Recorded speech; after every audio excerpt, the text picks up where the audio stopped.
নমস্কার। এই মুহূর্তে আছি বীরেন্দ্র মঞ্চে কলকাতায়। আমাদের দক্ষিণবঙ্গ ব্রাহ্মণ কল্যাণ সমিতির আজকে সাধারণ একটা সভা এখানে এই বীরেন্দ্র মঞ্চে কলকাতার শামপুকুর থানার পাশে শ্যামবাজারের কাছে এটা অনুষ্ঠিত হচ্ছে। আজকে বহু মানুষ এসছেন, বাঁকুড়া থেকে এসছেন, কলকাতাতে যারা আছেন তারা আছেন। তো ভিতরে মঞ্চে একটু পরে অনুষ্ঠান শুরু হবে। আজকে এসছি বার্ষিক সাধারণ অধিবেশন। এটা আপনারা সবাই জানেন যে আমরা এখানে এই যে কলকাতায় এই অফিসটি হয়েছিল এবং এখানে যে কলকাতা কেন্দ্রিক যে অফিস হয়েছিল তার মূল পথপ্রদর্শক ছিলেন দুইজন, সহদেব পান্ডা এবং আনন্দবাবু। দুজনেই আজকে নেই পৃথিবীতে। ভাস্কর বাবু আছেন, আরো অনেকে আছেন, অনেকে সে সময় যুক্ত ছিলেন, তারাও অনেকে বেঁচে রয়েছেন। তো সেই অধিবেশন আজকে এখানে, আর আমি সেখানেই এসেছি আজকে। আমাদের এই উৎকল ব্রাহ্মণ সম্প্রদায়ের যে পুরুলিয়া বাঁকুড়া সমস্ত গ্রামগুলোকে মিলে একত্রিত করার যে একটা প্রবল ভাবনা চলছে সবার মধ্যে, তার সাথে একটা জগন্নাথ মন্দির করার চলছে আর কি। আর কয়েকদিন মধ্যে ঢালাই হবে, তারও পরে বিবরণ দেবো আপনাদের। সবাই মিলে একটা দক্ষযজ্ঞ চলছে পুরো ব্রাহ্মণ কল্যাণ সমিতি, এবং আমরা চাইছি সবাই আসুন এক ছাতার তলাতে, এক ছাতার তলায় এসে এই সংগঠনটাকে আরো শক্তিশালী করুন। বাউরি সমাজ হয়েছে, কুম্ভকার সমাজ হয়েছে, সমস্ত সমাজ হয়ে গেছে, একমাত্র আমরা এখন অব্দি এক ছাতার তলায় আসতে পারছি না। এখন অব্দি একে রাখবো না, ওকে রাখবো না, এই এ ভালো নয়, ওই ভালো নয়, এই চলছে এখন অব্দি। আমি আবার প্রত্যেককে রিকোয়েস্ট করবো, আজকে বার্ষিক সাধারণ সভায় এই প্রসঙ্গটা অবশ্যই উঠবে, এবং সবাই আসুন এক ছাতার তলায়। দক্ষিণবঙ্গ ব্রাহ্মণ কল্যাণ সমিতি আমাদের নিজস্ব সংগঠন। এই সংগঠন থাকবে এবং এই সংগঠন ভবিষ্যতে যাতে পথপ্রদর্শক হয় সারা কোনটা জন্য, সেই জন্য সবাইকে একত্রিত হতে হবে।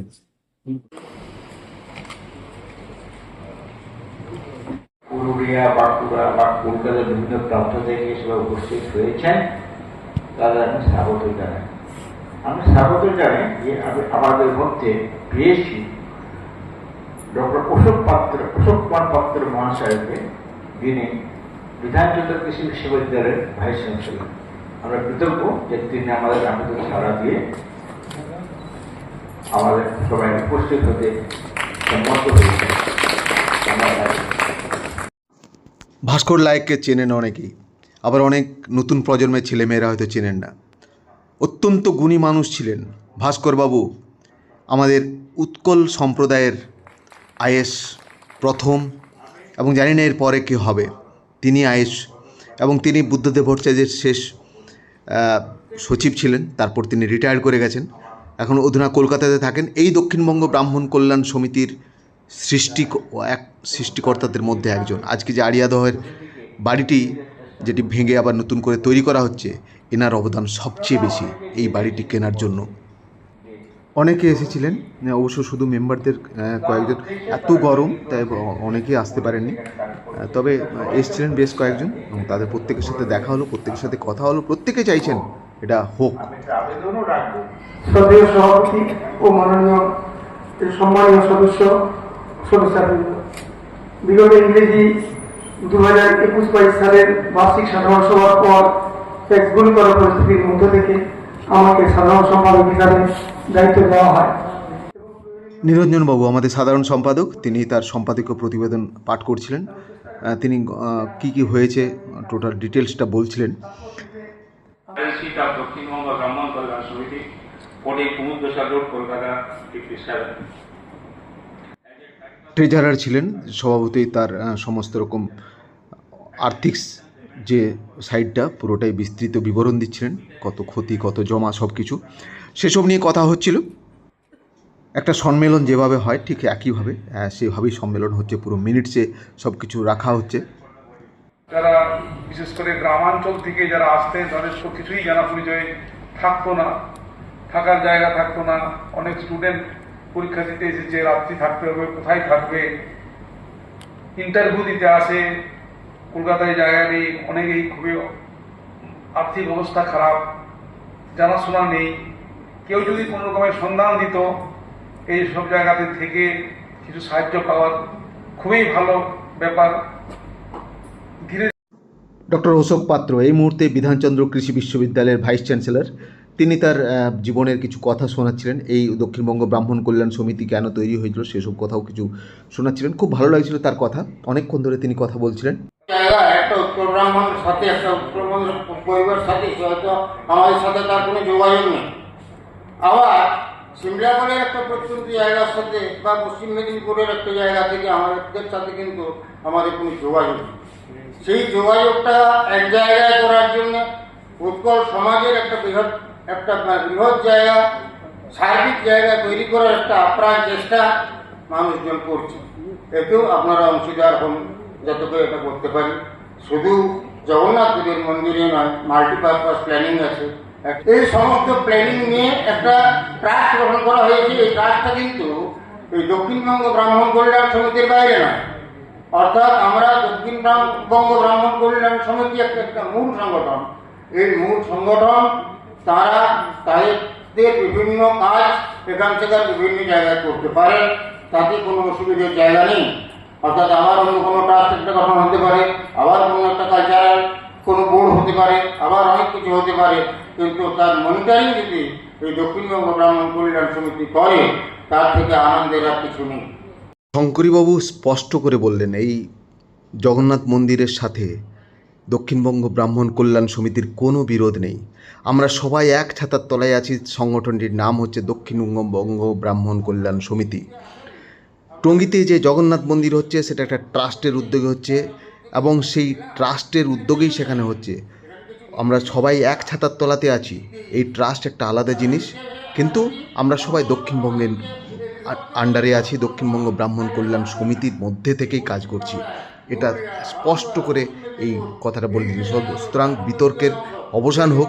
অনেকে ভাবছিলেন যে এটা একটা আলাদা কিছু, না, আলাদা কিছু নয়। এটা একটা ট্রাস্টের মাধ্যমে জগন্নাথ মন্দির হচ্ছে, এটাই।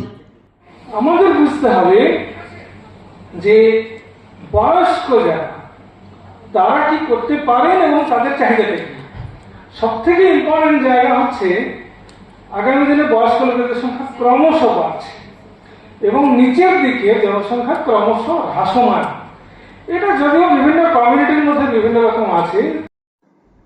লক্ষ্মীকান্ত শতপথী খুব নামী প্রফেসর, ক্যালকাটা ইউনিভার্সিটি, খুব ভালো কথা বলছিলেন। কিন্তু যেহেতু ভিডিওটা প্রচুর লম্বা হয়ে যাবে, আমি আর এতটা দিতে পারলাম না আপনাদের, কিন্তু খুব ভালো কথা বলেছেন তিনি। এবং সত্যি কথাই বয়স্ক মানুষদের কোন জায়গাতে থাকা দরকার এবং কীভাবে তারা সমাজকে সেবা করতে পারেন, প্রত্যেকটা জিনিস সুন্দরভাবে ব্যাখ্যা দিয়েছেন।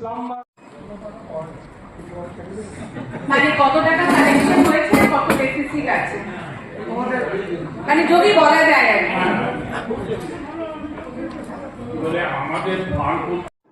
অনেকজন মহিলা সদস্য এসেছিলেন, সুমিতা দেবী তার মধ্যে একজন। তিনি প্রশ্ন করছিলেন যে এই যে নতুন বাড়িটা তৈরি করা হবে, কত খরচ হবে, কিভাবে কি হবে, প্ল্যানিং কি, সব কিছু নিয়ে ডিটেলস প্রশ্ন করছিলেন এবং তার উত্তরও যথাযথভাবে দিচ্ছিলেন অমিয়বাবু।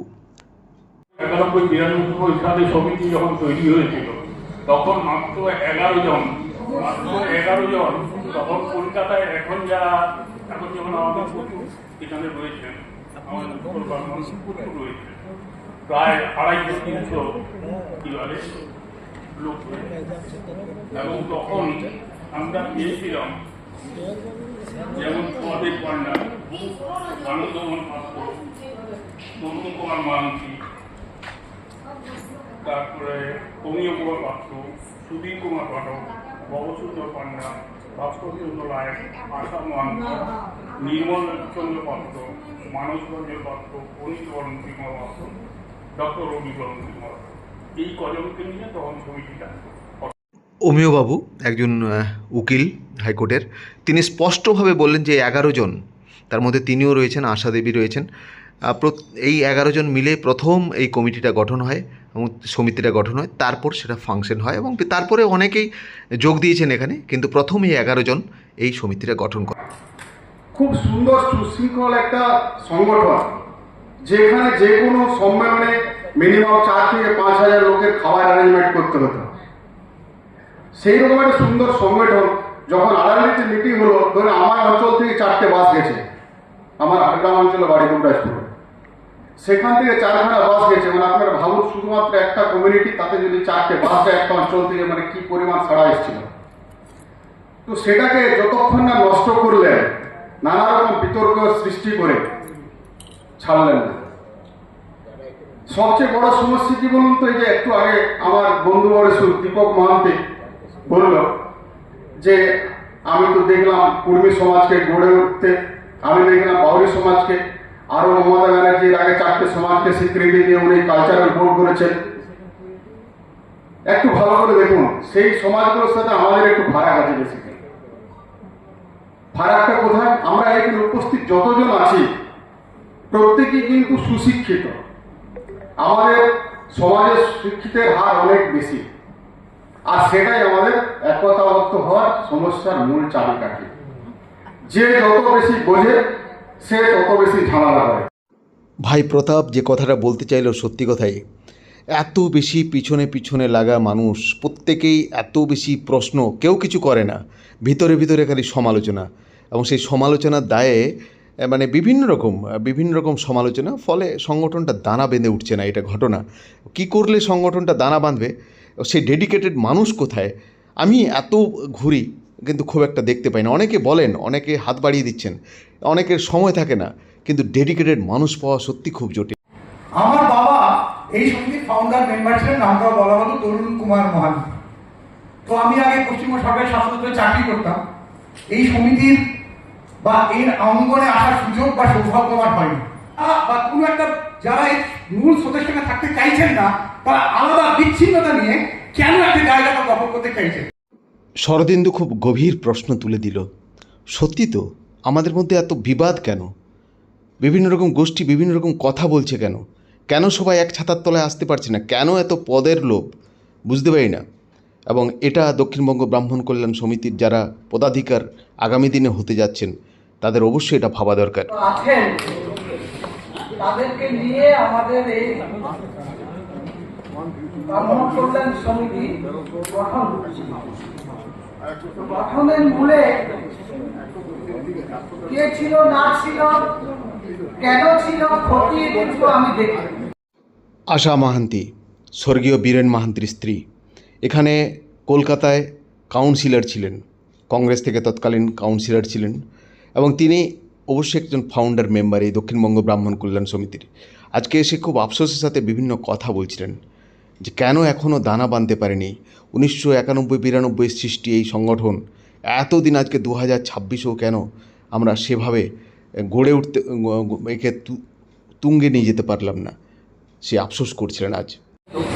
আমার একটাই প্রত্যেকের কাছে অনুরোধ, দক্ষিণবঙ্গ ব্রাহ্মণ কল্যাণ সমিতির আরও প্রসার হোক, এবং সমস্ত উৎকল সম্প্রদায়ের যারা আমরা মানুষ রয়েছি তারা প্রত্যেকে আসি এবং এক ছাতার তলাতে এসে এই সংগঠনটাকে মজবুত করে নিজেদের দাবি দেওয়া ভবিষ্যৎ যাতে বাচ্চাগুলো আমরা সুরক্ষিত থাকে, আমাদের ভবিষ্যৎ প্রজন্ম যাতে সুরক্ষিত থাকে, আমাদের কৃষ্টি আমাদের কালচার যাতে ঠিকঠাক মতো থাকে, তার একটা ব্যবস্থা করে দেওয়া, সেটাই হবে এই সংগঠনের মূল পাথেয়, এবং সেই নিয়ে আজকে কথা হবে।